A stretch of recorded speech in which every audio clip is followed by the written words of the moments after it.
classmates during the lunch break. And all of a sudden, somebody pushes him from behind. Arjun hits his head on a nearby pillar and swoons to the ground. He loses consciousness. Soon, an ambulance, about 25 minutes later, an ambulance arrives and resuscitates Arjun. Arjun is taken to a nearby hospital, and there he battles with the ventilators for a couple of weeks. At the end, Arjun survives, but is seriously disabled. If only timely and prompt CPR was given to Arjun, the outcome would have been different. Studies have shown that 40% of the fatalities in childhood injury occurs in pre-hospital settings, even before a child gets to the hospital. 30% of the fatalities in childhood injury occurs in the emergency room, and another 30% occurs inside the hospital, in the hospital setting.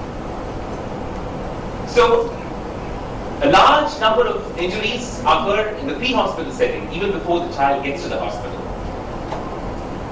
Oftentimes, the first responders in any medical emergency in a school is the teachers. And training these teachers to provide first aid can make a crucial difference. Crucial difference between life and death, between survival and disability. So the UNICEF has done a survey. And according to this survey, the brunt and burden of childhood injury is on the poor, the lower socioeconomic strata. If you're a child living in a low-income country, there is a 3.4 times higher chance of sustaining an injury. And if you're a child living in a poor country, specifically, there is a 6 times higher chance of getting drowned in a swimming pool. If you're a child from a low-income country, there is a 5 times higher chance of having a fall. There is a 10 times higher chance of meeting with an accidental birth. India has one of the worst mortality and morbidity figures from accidental childhood injuries. There are about 45 children for every 1 lakh who die because of an accidental injury. And compare this with China's 30 and less than 15 in the United States and Australia. In 2004, when the tsunami hit the coast of India, guess how many people died? We lost about 18,000 lives. But every year, we are losing nearly 3 times the number from accidental injuries in children. And that's the magnitude of the problem. So, investing in child safety systems, child safety devices is one of the most cost-effective public health interventions. For example, when you take a child safety device like a bicycle helmet or a car seat restraint, every rupee you spend on a bicycle helmet or a car seat restraint, the economic returns are as high as 1,800 rupees. For every rupee that you spend on a safety device like a smoke alarm, the economic returns are as high as 4,500 rupees. So if you are poor and can't afford to invest in a child safety system or a device, the chance is very high that you'll become poorer. It was Victor Hugo who said, "You cannot fight an idea whose time has come." For a long time, babies were not delivered in hospitals. They were delivered in people's homes by a midwife or an ayah. And when the time came, that changed. Now the standard of care is babies being delivered in hospitals, attended by trained obstetricians and skilled neonatologists. For a long time, there was one doctor who took care of all age groups: little children, pregnant women, old age people. There was one doctor who took care of all the organs: the heart, the kidneys, and the brain. And when the time came, that changed. The era of specialized medicine was born. And then you had one doctor taking care of every age group, one doctor taking care of every organ of the human body. For a long time, when a child falls sick or gets injured in school, he or she is left to the care of an untrained bystander or an unskilled passerby. And the time has come for that to change. And we cannot fight an idea whose time has come. Over the last 1 year, we have brought teachers from various schools, around 50 schools. We have taught them very important skills: cardiopulmonary resuscitation, mouth-to-mouth breathing, basic life support.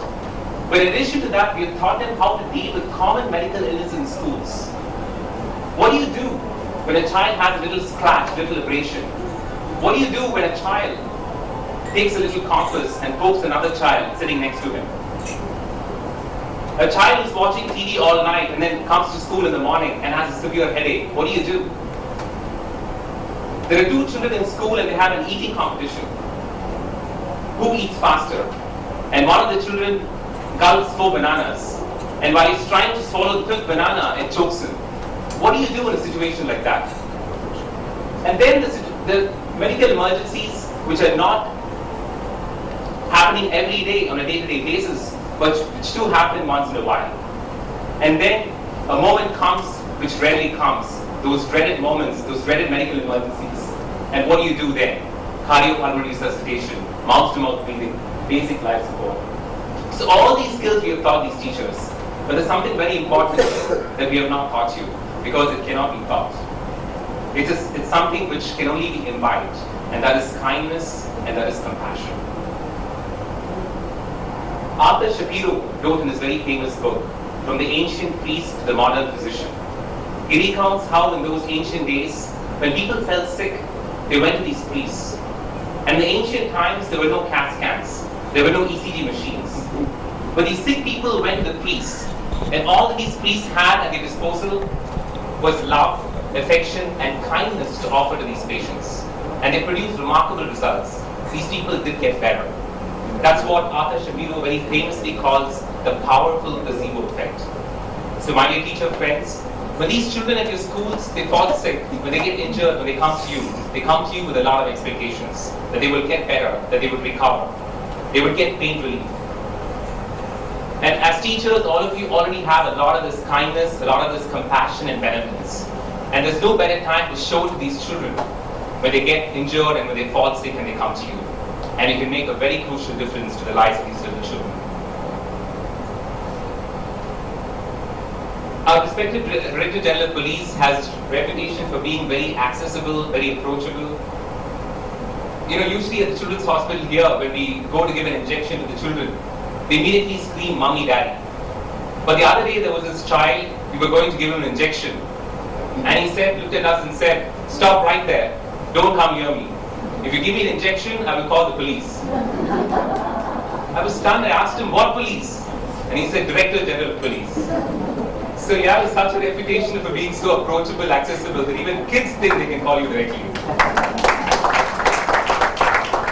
They say the turning point in any country's progress is when the majority of the women in that country get educated.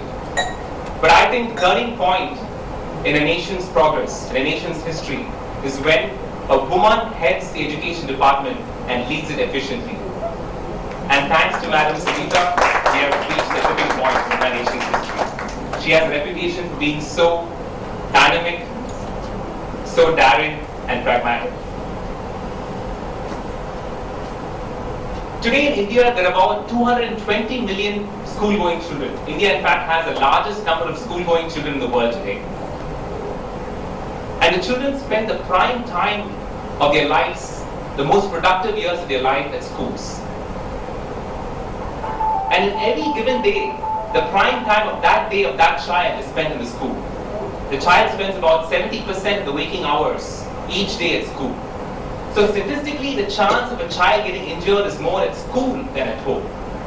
And not training the first responders to deal with those emergency medical situations at school, the teachers who are the first responders, is like a catastrophe that's waiting to happen. And our schools can't afford such a calamity.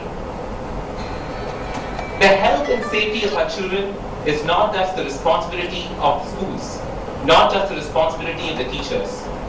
The health and safety of our children is the responsibility of the larger society, of the entire nation. And in fulfilling that responsibility, Apollo Children's Hospitals will continue to play its role. Thank you. Thank you so much, Dr. Madhu. That was a real information which is passed on. I now request our Director of Medical Education, Dr. Radha Rajagopal, to talk about CPR and its importance. And I wish the audience to know that today the CPR kits which are going to be given to the school representatives is wholly sponsored by Madam. I request Dr. Madam.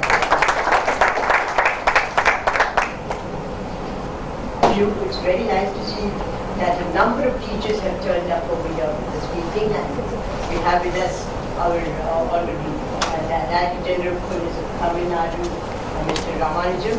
We have with us our Secretary for School Education, Ms. Savita, and all the other colleagues of mine, and the teachers from the various schools. I'm very happy to welcome you all to this.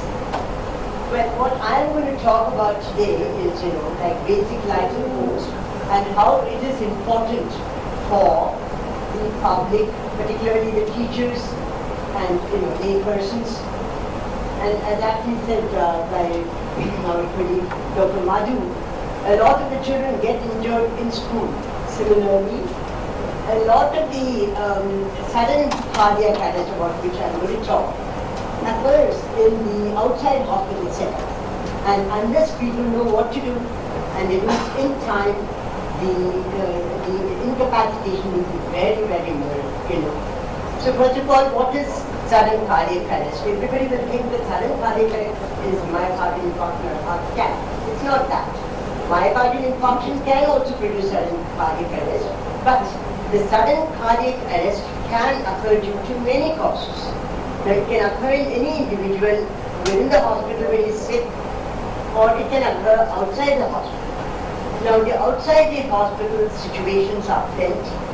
There can be a trauma, like traumatic trauma or trauma from any other area, drowning, overdose of drugs, asphyxia, electrocutions. This is one more important factor. Primary respiratory arrest. There are a host of other non-cardiac causes can cause sudden cardiac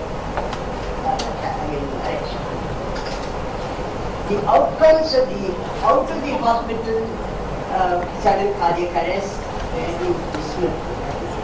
When you compare it with what happens within the hospital, they are immediately, everybody is alerted and immediately they are getting resuscitation. But this happens only because the bystanders don't know what to do. And bystanders and lay people do not know how to administer CPR. And they also don't know that the CPR is to be administered now. There's so many things. So unless we educate the public, it will not be done. A lot of the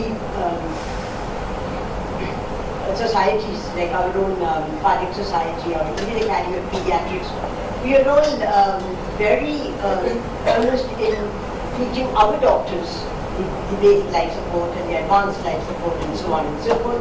And the IAP initiative, since I am a part of the IAP, I am saying all this, the IAP initiative has been very strong in this. It's been training all the IAP members in skills of CPR through BLS since 95. Then the IAP FAST group of doctors, they initiate, they are taught the pediatric resuscitation. And then there are, for non-pediatricians, standalone certificate courses in BLS for healthcare providers started in 2010 for people other than the pediatrics, all done by the IAP. And IAP has also come up with this program, the importance of bystander CPR, which is recognized as a vital step for survival of outside the hospital cardiac arrest victims. And therefore the BLS course is enhanced. This is coming in a big way by the IAP. Further, one of my nieces is in England, where she was treated in a specialist hospital, specializes in injuries for soldiers. So that's a child who was rescued from serious trauma. So I'm happy that we have an institute in Chennai which takes care of trauma injuries for children. Now, in 1 year in Tamil Nadu, maybe about 1,500 people are killed in murders. That is, murderers account for 1,500 deaths in a year in Tamil Nadu. Do you know the number of people who are killed by drivers on the road? It's 10 times more.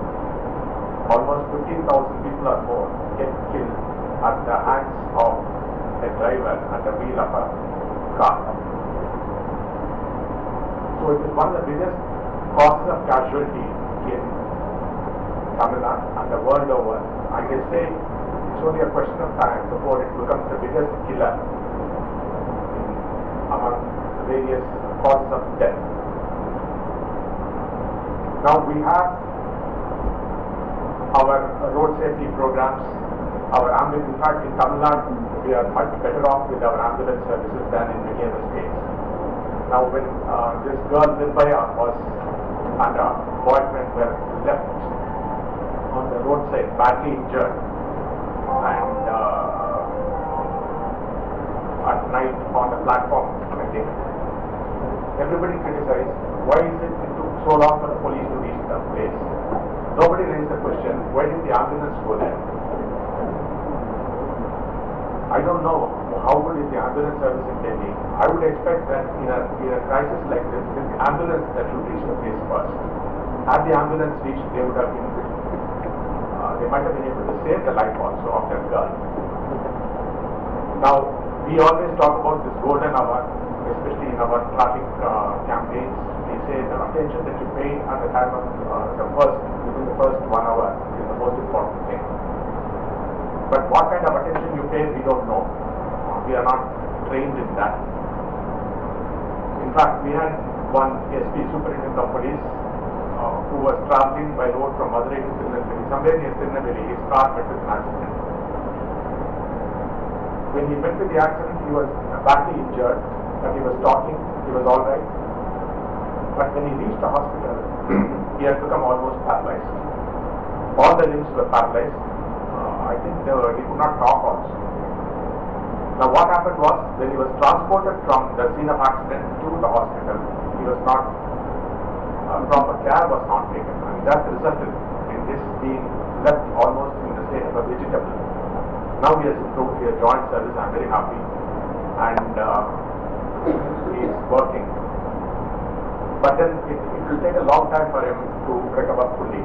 And probably the failure of attention at the first point is what caused a long-lasting impact on his health and safety. Recently we lost one retired IPS officer. He retired only about 2-3 months back. He went for a walk, came back home. He was sitting, and when his wife went to give him a cup of coffee, she found he was not responding. Then she called her son, they didn't know what to do, they rushed him to the hospital. I think they brought him to Apollo 3. But then he was declared brought there. My feeling is, probably had they done CPR, he might have lived. I don't know, I'm no expert on that, but it is quite possible that they might have revived him at home.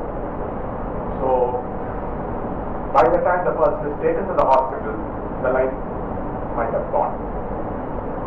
So it is very essential that this kind of basic life support training is given to everybody. It has always been my regret that we teach students at school differential calculus, integral calculus, and all these things I also learned. Now I don't know what use I made of that in my lifetime. I don't know. 90% of the things that we learn at school, we never put to use.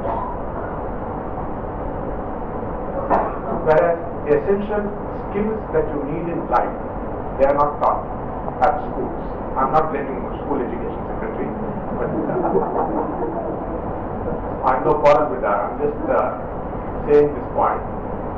I have felt that students should be taught, for instance, about the laws also. I'm not saying that they should become experts in the Indian Penal Code and Criminal Procedure Code and Evidence Act, no. But they should know what are the basic rights in respect of police. Now, your neighbor slaps you and you go to the police station and what do you expect the police to do? You expect the police to arrest him and they won't do it anyway. But you expect the police to register a case, arrest him and put him in prison and charge him. Now the simple thing is there is a difference between a cognizable offence and a non-cognizable offence. A slapping, a mere slap, is a non-cognizable offence, which means the police are not authorized to register a case. In fact, such a case can be registered only after getting an order from the court. Whereas if the neighbor cuts another person with a knife or a revolver, then it becomes 324 IPC, which is a cognizable offence. So there you can expect the police to register a case. In fact, the police are bound to register a case. Now these are certain simple things which I think should be taught to children.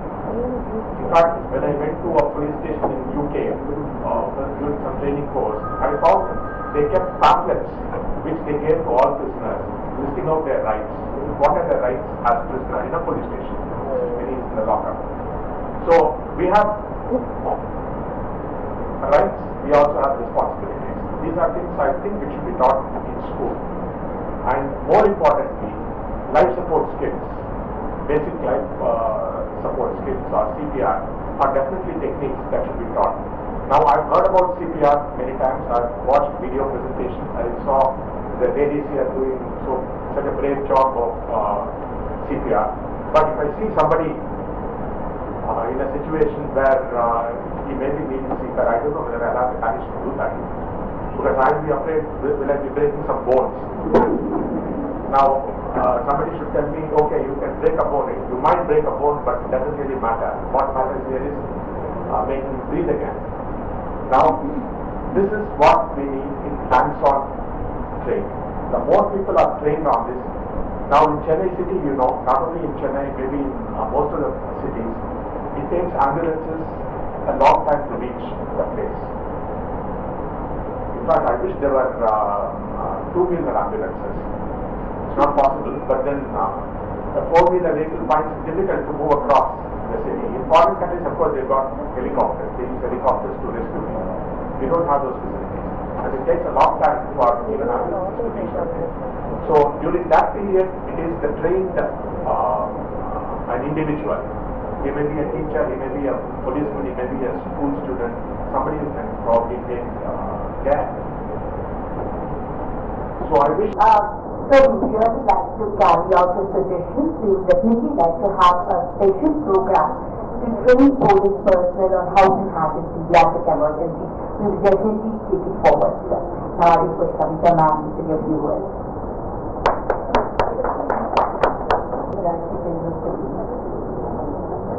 Dr. Rana Rajagopal, all the teachers present here today, and the teachers who are the beneficiaries of today's event. At the outset, I would like to thank our Director General of Police. I think it's because of him I'm standing here today. When the team came to invite me at my office, they told me that the DGP was very particular that the Principal Secretary of School Education be called for this meeting. So thank you, sir, for making me be here today because it's really a revelation to me. As not only as Secretary of School Education, but also as a mother of a 14-year-old, really scary to see what presentations were being shown before you walked in. And I must tell that our Honorable Chief Minister is very, very particular about the safety of children and welfare of children. And obviously you're aware, we have a budget of 70,000 crores for the school education department, largely because Madam feels that the children should be given all the benefits.